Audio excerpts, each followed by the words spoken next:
नमस्कार मित्रांनो, निर्मलाताई मंदिरातून घरी येताच दरवाजातून अगदी रागाने ओरडत स्वतःच्या सुनेला म्हणाल्या, "अगं नीलम, हा मुलगा कोण आहे? तू कोणासोबत बसून गप्पा गोष्टी करत आहेस? मी काही वेळासाठी मंदिरात काय गेली आणि तू मात्र अनोळख्या मुलाला घरामध्ये बोलावून घेतलंस." हे ऐकून त्यांची सून घाबरून गेली आणि लगेचच भीतीने उभी राहिली. ती म्हणू लागली, "अहो आई, हा माझा कॉलेजचा मित्र रितेश. हा आपल्या घराजवळून जात होता म्हणून मला भेटण्यासाठी आपल्या घरी आला." त्यावर निर्मलाताई रागाने म्हणाल्या, "हो हो, मी या मुलाला आणि तुला एके दिवशी बाजारात सुद्धा पाहिलं होतं. तू त्या दिवशी याच्यासोबत आईस्क्रीम खात होतीस. मी त्याच दिवशी म्हणाली होती, ती तू कोणासोबत फिरत आहेस? त्यावेळेस तू हेच म्हणाली होतीस की हा माझा कॉलेजचा मित्र आहे." त्यावर सुनबाई नीलम म्हणाली, "अहो आई, माझ्या मित्राला माहित होतं का की घरी कोण आहे की नाही ते? आणि तसेच तुम्ही सुद्धा मंदिरात जाण्यासाठी अचानक तयार झाल्यात ना. मी याला घरात यासाठी बसून घेतलं की तुम्ही आलात तर तुमची भेट याच्यासोबत करून देईन." त्यावर नीलमचा मित्र रितेश सुद्धा म्हणू लागला, "अगं मी तर तुझ्या इथून जात होतो म्हणून फक्त असंच तुला भेटण्यासाठी आलो होतो. तुम्ही दोघे एकमेकांसोबत भांडू नका. मी आता निघून जातो." असं बोलून तो तिथून निघून गेला. नीलमला तिच्या मित्रासमोर ओरडल्यामुळे तिला अगदी लाजिरवाण्यासारखं होऊ लागलं. ती तिच्या खोलीत जाऊ लागली तेव्हा तिची सासू तिला म्हणाली, "तू नक्कीच आमच्या मागून काहीतरी मजा मारत आहेस." स्वतःवरच्या या आरोपाने नीलमला आश्चर्यचकित झाली आणि तसेच तिला रागही आला. ती म्हणू लागली, "आई, मला काहीही बोलण्यापूर्वी विचार करत जा की मी या घराची सून आहे. तुम्ही हे तुमच्या सुनेवर असे आरोप कसे काय लावू शकता?" तेव्हा निर्मलाताई म्हणू लागल्या, "सुधीरला येऊ दे, मी त्याला तुझी सगळी काळी कृत्ये सांगते." संध्याकाळी जेव्हा सुधीर घरी आला तेव्हा त्याच्या आईने भरपूर मीठ आणि मसाला लावून सर्व घडलेली घटना सांगितली. त्यामुळे सुधीरही चिडला आणि स्वतःच्या आईला म्हणाला, "अगं आई, माझी ऑफिसमधल्या अनेक महिला सहकाऱ्यांशीही मैत्री आहे. याचा अर्थ मी त्यांच्याशी फ्लर्ट करतो असं नाही. मला माझ्या पत्नीवर पूर्ण विश्वास आहे. या सगळ्या गोष्टीत तू मध्ये पडू नकोस." तेव्हा निर्मलाताई मनाने दुःखी झाल्या, पण ही गोष्ट त्याच्या मनात ठाण मांडून होती की त्यांच्या सुनेचे दुसऱ्याचे प्रेम संबंध आहेत. त्यांनी नीलमवर बारीक नजर ठेवली.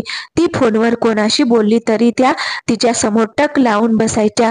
प्रत्येक गोष्टीत त्या तिला विविध प्रकारचे ज्ञान देऊन टोमणे मारत राहायच्या. ती बाजारात गेल्यावरही त्या गुपचूपपणे तिच्या मागे तिचा पाठलाग करत जात असे. मध्येच कधी कधी रितेश तिला भेटत असे, पण घडलेल्या घटनेमुळे तो घरी येत नव्हता. तेव्हाही निर्मलाताईंनी त्यांच्यावर संशय घेतला की तो तिचा मित्र आहे, तर मग आता तो तिला भेटायला घरी का येत नाही? पण रितेश समजूतदार मुलगा होता. त्याला समजले होते की नीलमची सासू इतकी संशयास्पद मनाची आहे, त्यामुळेच तो आता नीलमला भेटायला घरी येत नव्हता. तसंच त्याला कोणाचंही घर उद्ध्वस्त होण्याचं कारण व्हायचं नव्हतं. हळूहळू असे दिवस निघून गेले. 8 महिन्यानंतर एके दिवशी नीलमने सुधीरला सांगितले की ती आई होणार आहे. त्यामुळे सुधीर खूप खुश झाला. जेव्हा त्याने ही आनंदाची बातमी आपल्या आईला सांगितली तेव्हा त्याच्या आईला फार आनंद झाला नाही आणि ती विचार करू लागली की हे कोणाचे मूल आहे. तिला आपल्या सुनेच्या चारित्र्यावर संशय येऊ लागला. असेच काही दिवस निघून गेले. जेव्हा नीलमच्या प्रसूतीची वेळ आली तेव्हा निर्मलाताई आणि सुधीर दोघेही तिला दवाखान्यात घेऊन गेले. डॉक्टरने चेकअप केल्यानंतर असं सांगितलं की नीलमचं ऑपरेशन करावं लागेल. काही वेळाने निर्मला ताईंनी अनिच्छेने त्यांचा मुलगा सुधीर सोबत हॉस्पिटलमध्ये ऑपरेशन थिएटरच्या बाहेर बसल्या होत्या. सुधीर त्याच्या होणाऱ्या बाळाची आतुरतेने वाट पाहत होता. ऑपरेशन थिएटरमध्ये सुधीरची पत्नी नीलम सुद्धा तिच्या बाळाची येण्याची वाट पाहत ऑपरेशन थिएटरच्या छताकडे एकटक पाहत होती. कमरेला इंजेक्शन देऊन तिचे शरीर सुन्न केले होते, त्यामुळे तिला वेदना जाणवत नव्हत्या.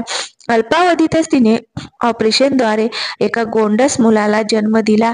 बाळाच्या आवाजाने संपूर्ण ऑपरेशन थिएटर गुंजू लागले.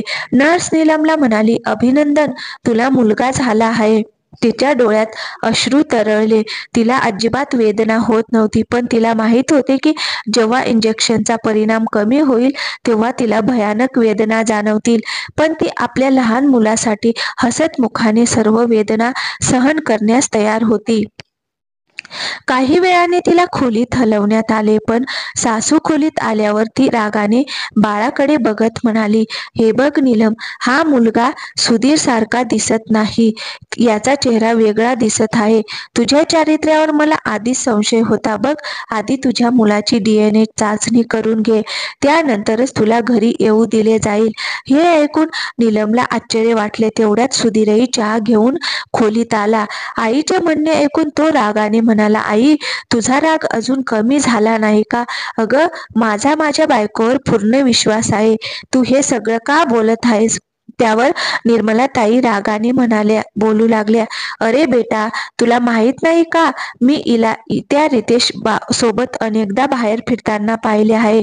आमच्या पाठीमागे तो किती वेळा आमच्या घरी आला असेल कुणास ठाऊक. त्या दिवशी सुद्धा मी मंदिरातून जरा लवकर आले होते, तेव्हा मी पाहिलं की ही रितेश सोबत बसून थट्टा करत होती. हे मूल तुमचे नाही असा मला दाट संशय आहे. सुधीर रागाने भडकला आणि म्हणाला, आई, देवाखातर गप्प बस. दवाखान्यात कोणीही हे ऐकले तर ते आमच्या कुटुंबाबद्दल काय विचार करतील? त्यावर निर्मलाताई बोलू लागल्या, यावर तुझ्या बायकोने हा विचार करायला हवा होता. तितक्यात डॉक्टर नीलमच्या आणि बाळाच्या चेकअपसाठी आले आणि सगळे गप्प झाले. चेकअप झाल्यावर डॉक्टरांनी काही औषधं लिहून दिली. ती आणण्यासाठी सुधीर पुन्हा खोलीतून बाहेर आला. मग निर्मलाताईची परत बडबड सुरू झाली. त्या सुनेला शिव्याशाप देऊ लागल्या. त्यावर नीलमला खूप राग आला. ती अगदी कठोरपणाने म्हणाली, आई, माझ्या चारित्र्यावर दोषारोप करण्यापूर्वी तुम्ही एकदा बाबांच्या अलमारीमध्ये कपड्यांच्या मागे जे रिपोर्ट आहेत, जी डायरी ठेवली आहे, ती जाऊन वाचा. मला असं वाटतं की कदाचित तुम्ही मला तुमच्यासारखंच समजत आहात. बाबांची डायरी वाचल्यानंतर जर तुमचं समाधान होत नसेल तर माझ्याकडे बोट दाखवा. पण माझ्याकडे बोर्ड दाखवण्याआधी जा आणि ती डायरी बघा. तिच्या सासूबाई आश्चर्यचकित झाल्या आणि विचार करू लागल्या, माझ्या दिवंगत नवऱ्याची डायरी नीलमला कशी काय मिळाली? त्यांना खोल विचारात बघून नीलम त्यांना म्हणू लागली, मला ती डायरी 2 महिन्यांपूर्वी स्टोरूम मधील एका जुन्या गुप्त बॉक्समध्ये सापडली होती. ती डायरी वाचल्यानंतरच तुम्ही माझ्यासमोर या, असे बोलून तिने तिचे तोंड फिरवले.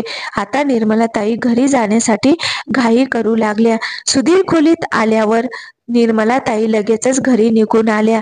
सुनेने सांगितलेल्या ठिकाणी त्यांना तो रिपोर्ट फाईल आणि डायरी सापडली. निर्मलाताईंनी रिपोर्ट पाहिल्याबरोबर रिपोर्ट त्यांच्या हातातून निसटला आणि खाली पडला, कारण त्या रिपोर्टमध्ये लिहिलं होतं की त्यांचा नवरा अजितराव कधीच बाप होऊ शकत नाही. आता निर्मलाताईंच्या कपाळावरून घाम वाहू लागला. थरथरत्या हातांनी त्यांनी ती डायरी उघडली, तर त्या डायरीत अजितरावांनी असं लिहिलं होतं, निर्मलाशी लग्न झाल्यावर मी खूप आनंदी होतो. मी तिच्यावर खूप प्रेम करू लागलो. तिचा आनंद पाहून मला वाटलं की माझं आयुष्य यशस्वी झालं आहे. पण तिने माझ्या प्रेमाची चांगलीच खिल्ली उडवली. एकदा कामावरून घरी येत असताना माझा अपघात झाला आणि त्या अपघातात मी वडील बनण्याची क्षमता कायमची गमावली. हे सगळं निर्मलाला कसं सांगावं ते समजत नव्हतं. माझ्या अपघातानंतर मी हळूहळू माझी काळजी घेत होतो, पण 6 महिन्यानंतर जेव्हा निर्मलाने सांगितले की ती आई होणार आहे, तेव्हा माझ्या पायाखालची जमीनच सरकली. मला समजले की निर्मला अविश्वासू आहे. होणारा मुलगा तो माझा मुलगा मुळीच नव्हता. तरीही मी गप्प राहिलो. जर मी हे प्रकरण बाहेर काढले असते तर माझ्या घरच्यांची मोठी बदनामी झाली असती. तसंच माझ्या आईला हृदयविकार होता, हा धक्का तिला सहन झाला नसता. त्यामुळे मी कोणालाही काहीही न सांगता अगदी गप्पपणे इतकी मोठी गोष्ट मी मनातल्या मनात लपवून ठेवली होती. पण त्या दिवसानंतर मला माझ्या बायकोच्या जवळ जाता आलं नाही. निर्मलाताईच्या डोळ्यातून अश्रू वाहू लागले, कारण त्यांचा नवरा अजितराव त्यांच्या मुलाच्या जन्मापासून वेगळ्या खोलीत झोपू लागले होते. सुधीर त्यांच्या अगदी जवळही नव्हता. तसंच अजितराव निर्मलाताईंवर पूर्वीसारखे प्रेम करत नव्हते. तेव्हा निर्मलाताईंना असे वाटू लागले की कदाचित अजितरावांचे इतर ठिकाणी प्रेम चालू आहे, त्यामुळे ते त्यांच्याकडे दुर्लक्ष करत आहेत. निर्मलाताई आयुष्यभर अजितरावांच्या प्रेमासाठी तळमळत राहिल्या. त्यांच्या साडीच्या काठाने स्वतःचे अश्रू पुसून त्यांनी ती डायरी वाचायला सुरुवात केली. पुढे अजितरावांनी त्या डायरीत असं लिहिलं होतं, निर्मलाला वाटतं की माझं कुठेतरी अफेअर आहे, म्हणून मी तिच्याजवळ जात नाही. तिला भेटण्यासाठी मी तिच्याबरोबर प्रेमळ क्षण घालवत नाही, परंतु तिला पाहताच माझ्या तळपायाची आग माझ्या मस्तकात जाते. आता तिच्याजवळ राहणे म्हणजे स्वतःचा श्वास कोंडून घेतल्यासारखे वाटते आणि म्हणूनच तिच्याबरोबर एकाच छताखाली राहणे हे माझ्या आयुष्यातील सर्वात मोठे दुःख झाले होते.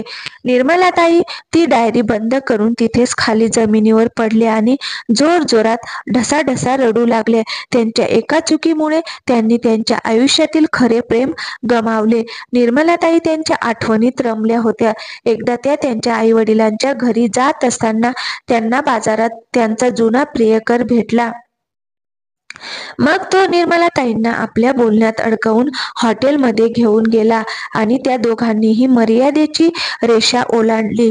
त्यानंतर त्यांना प्रियकराशी संपर्क ठेवायचा होता, पण महिनाभरातच प्रियकराचे लग्न झाले आणि त्याने निर्मलाताईपासून सुटका करून घेतली. यानंतर निर्मलाताई यांना वाटले होते की त्या पतीप्रती पूर्ण निष्ठेने आयुष्य जगतील, पण तोपर्यंत अजितराव त्यांच्यापासून खूप दूर गेले होते. त्यानंतर त्यांच्या आयुष्यात कधीही आनंदाचे क्षण आले नाहीत. एका चुकीनंतर त्या आयुष्यभर नवऱ्यासाठी तळमळत राहिल्या. कदाचित हीच त्यांची सर्वात मोठी शिक्षा असावी. आता त्यांना आयुष्यभर पश्चाताप होणार होता की त्यांच्यामुळेच त्यांचा नवरा त्यांच्यापासून दूर गेला.